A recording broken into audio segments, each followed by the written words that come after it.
Welcome back to the On the Grid podcast, season 3, episode 6, I want to say. I am Ethan Evans, joined today by Adrian Kita, and today we'll be looking at our predictions from the last race in Jeddah, talking about a few points up and down the grid, as well as looking forward to Australia this weekend before we give our predictions. Adrian, how are you, my friend? I want to say good. I'm not going to talk about the football because this is strictly non-football podcast. So on the Formula One front, very good. Looking ahead for an exciting weekend. Football, not so well. But yeah, this is Formula One. Buzzing. Can't wait. Race week. Here we go. Indeed. Here we go. So let's start off by looking back a little bit. So if we go through our predictions that we said before the Saudi Arabian Grand Prix 2 weeks ago. So my two first predictions was a Williams to get into Q3, which obviously didn't happen. And it wasn't close at all. So I've had a stinker there.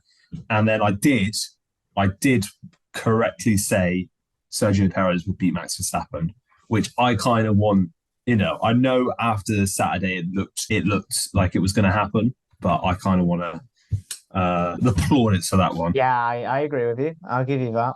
Plaudits for that one. For my two predictions that I gave at the start, Alonso on the podium, ka-ching, I got that one, but it got wiped off, and then it got put back into place, so I got it. And then my second one was... Is that technically 2 points? You got a podium twice? Technically speaking.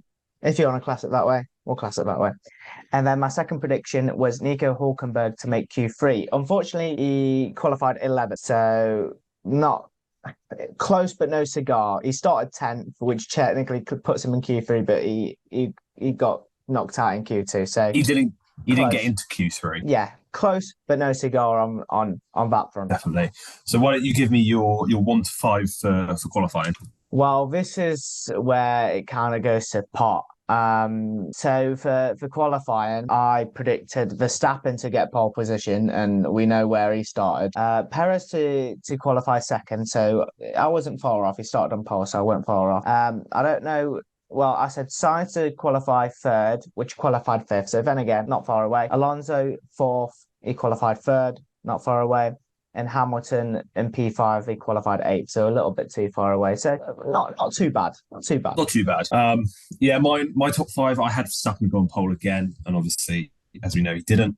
Perez in second. So, I mean, technically speaking, if we kind of eliminate Verstappen, then by default, Perez would be on pole, but that's not what we get points for. I did correctly, however, say Alonso would qualify in third, so I was quite happy about that. I said Sainz fourth and Hamilton fifth, and obviously Sainz was fifth and Hamilton was down in eighth, so not quite on that front. In terms of the race, as I said, Sergio Perez to win. I'm very happy with that. Now, this is where I got a little bit too greedy. I said Alonso second, Verstappen third. I should have just, not played it too risky, played it a little bit safer, and said put them the other way around, and I would have got the podium bang on. So close, but not quite. And then Hamilton fourth, Sainz fifth. Now I think they finished fifth and sixth, didn't they?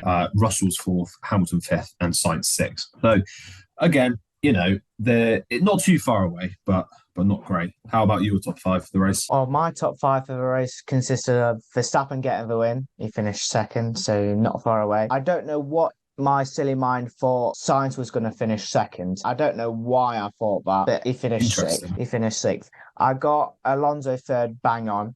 I put Perez down all the way down in fourth, and he won the race. So, yeah, I don't know about that one. And then I had Leclerc in fifth, and he finished seventh. So, a bit of a mixed bag, really, for the race. Definitely. So, I think there's, we're not too far off on a lot of them, but, we've still got some work to do. So, hopefully, we can beat our awful predictions this weekend coming up. Talking of this weekend coming up, the Australian Grand Prix, there is a new DRS zone. So, it is, I think, what would it be? It'd be after turn 7, I think. On that long straight up until the quick chicane, there is another DRS zone, bringing the total up to 4 for this track. Now, Adrian, you seem to think this is a good thing, don't you? You think that the extra DRS is a good thing? I think it'll make racing even more interesting. Like you say, we've got those 2 DRS zones beginning in sector 1. And then now we've got 2 DRS zones technically for sector 2/3. So it'll make racing a lot more interesting, because even though obviously the chicane, what turn are we? Turn 8, 9? The old chicane that got technically eliminated. You've got sort of that long straight is counted as a few corners, so it might be like sort of 11, 12. Yeah, but we're talking about the old chicane, which has been taken out. That section. That would be 8 and 9, I think. Yeah. So 8 and 9, turn 8 and 9. So I got it right the first time.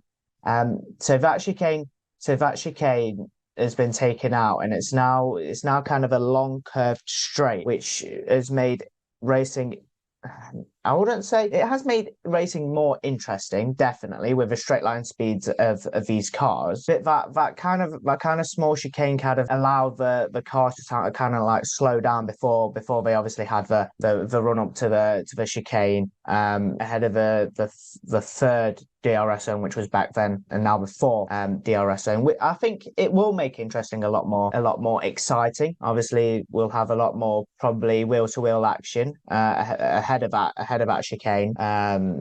So I think it's a good move. But then again, will we just be seeing DRS moves down that straight and no other moves elsewhere?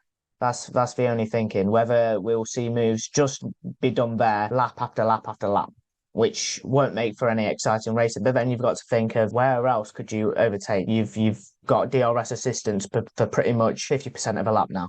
So it'll make it fun and interesting, but the overtaking aspect might be getting repetitive, and you won't be seeing audacious moves be made elsewhere. So it'll be fun, but obviously they're going to trial it out and see how it works this weekend. Yeah, kind of touching upon that point. My only worry with this is that I hope it's not going to form a DRS train. So we're not going to sort of see 7, 8, 9 cars just in a train of DRS. Nobody's able to overtake the leader, and it just becomes a bit of a stalemate. So there is some data, though. This is produced on Twitter, so I don't know how accurate this is, about the level of drag reduction from Jeddah. So this is for the top 4 teams. So Aston Martin had a 20% drag reduction in Jeddah across the space of 1 lap. Mercedes 26 due to DRS. Ferrari 28 and Red Bull 33. So maybe just some stats to bear in mind going ahead of this weekend. Maybe we'll see Red Bull again with such fantastic straight line speed, and maybe Aston Martin could struggle, especially with this extra DRS zone. But who knows? We'll have to wait and see. Speaking of rule changes, though, or changes, Stefano Domenicali wants to get rid of practice. He's come out at the MotoGP this week or last weekend and said that he's in favour of cancelling practice sessions on the Friday and the Saturday morning in order to improve the viewing for the casual fan. Now, I have a very strong opinion on this. I'm sure you're the same, Adrian. What do you think of this from Domenicali? One word: ludicrous. What is he on about? Like, practice. First and foremost, it allows the drivers to gauge the track conditions, the weather, etc. Plus, they're changeable conditions. You're not going to have one condition on one day and another condition on you're going to have another condition on another day. It could be warmer, it could be cooler, track temperatures, etc. Allows them to look at the tyre degradation, fuel loads, etc. It just allows them to prepare for the weekend a lot more better than going blindsided into qualifying and not knowing what they're going to be in store for. I just think it's ludicrous. I just think he's talking complete garbage. I don't know why you'd want to get rid of practice. I think it's been such an important part of Formula One ahead of qualifying and ahead of a race. Yeah, I just think he's talking complete garbage. I don't understand where he's coming from with his perspective, but practice is a very, very important aspect of a Formula One weekend. Yeah, definitely. You know, it may be more suitable for tracks which has been on the calendar for a long time, sort of your Silverstones, your Monzas, but for a track like Las Vegas, whose first race is this year, the teams are going to be going into qualifying blind with no data, no nothing. Even in the race, they're going to be learning. F1 is supposed to be the pinnacle of motorsport. It's supposed to be about the best of the best, make and do with the equipment they got and maximising the potential of the car. Cars aren't going to be as quick if they've had no practice runs than if they've had a lot of practice runs. And yeah, I'm in the same boat. I just don't understand it at all. Besides, for the average, or for for the diehard fan, maybe who can't afford to go to Silverstone on a Sunday because tickets are £1,000, and wants to see some action, they go on a Friday. They have a nice day out. Maybe it's sort of £100, £200 instead. They have a nice day out and they get to see a lot more action because there's more track time. The ramifications over the weekend is immense because usually those Fridays are pretty packed. You get a lot of people go in to see the practice sessions just to see Formula One cars on track. And then that's also going to lead to reductions in revenue for the organisers. And in turn, they're going to want to make their money back. So they're going to bump up tickets for qualifying in the race, which is, again, going to drive more fans away from the sport. I really don't understand this thinking. At the end of the day, as much as Formula One should cater to the average person, you've also got to think that, a lot of people are only going to watch one or two races. They're not going to sit down and watch an entire season. They might miss a race here and there. You've got to cater to the fans of the sport, not try and attract as many new people as possible who may watch one or two races and then think it's not for them. Just my opinion. Moving on to Leclerc and Ferrari. Now, they haven't had a good start to the season. I can see, Adrian, you're not too happy with Ferrari this season. What do you make of them? Do you think there's any coming back from this? Do you think they can push on, fight with Mercedes and Aston Martin? Do you think they're still second favourites for the title or in the constructors? I definitely don't think it's over. We're only 2 races in, and obviously in Bahrain, or as Catherine would like to say, Bahrain. I've been learning. Trust me, I've been learning. I just think first race of the season, a lot of bad luck, especially on Leclerc's side with his control electronics and obviously his car dying. And then in Saudi Arabia, 2 weekends ago, I think once again a little bit of bad luck. Obviously our straight line speed isn't as superior as your Aston Martin or your Red Bull. Mercedes are up there as well, but I think we had a hard time on the hard tyres. But good joke.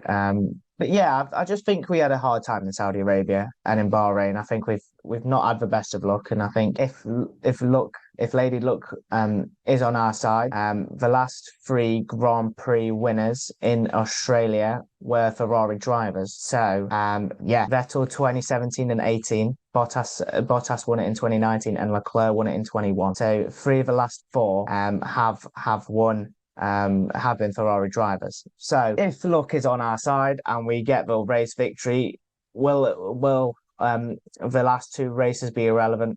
Completely correct. They will be irrelevant, and we'll be back. But yeah, I don't think we've necessarily hit the dizzying heights that we could have, like we did last season. But I don't think it's over. I think there's still a lot in the Ferrari tank, and I think we can kick on this weekend, most definitely. Yeah, I think the concerning thing for me watching Ferrari's performance was not that, Leclerc had that retirement in Bahrain, because these reliability issues will inevitably pop up for every team throughout the course of the season. It's Saudi Arabia, where he had that good first stint on the softs and then nothing.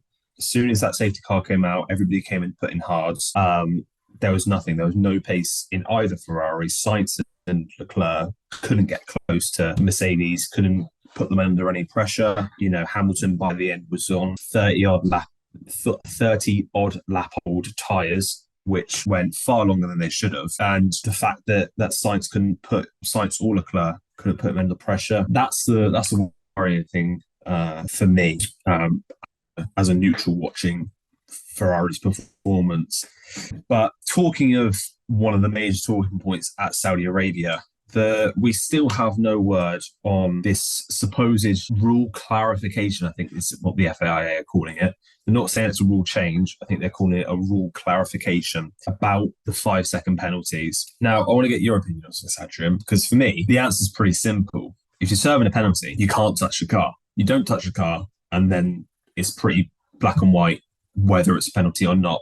Save this whole problem with from what happened in last weekend. What are your thoughts? No, I think I completely agree with you. Obviously, I think Fernando Alonso's car was touched by one of the jacks, which makes it a service. But Aston Martin bought receipts, and the FIA was like, "No, you got receipts, you've got us here. We're pinned to a wall. We'll give you back the podium. You can have it." But yeah, I think just clarifying the rules, making them a little bit clearer to the teams that they can't touch the car one bit.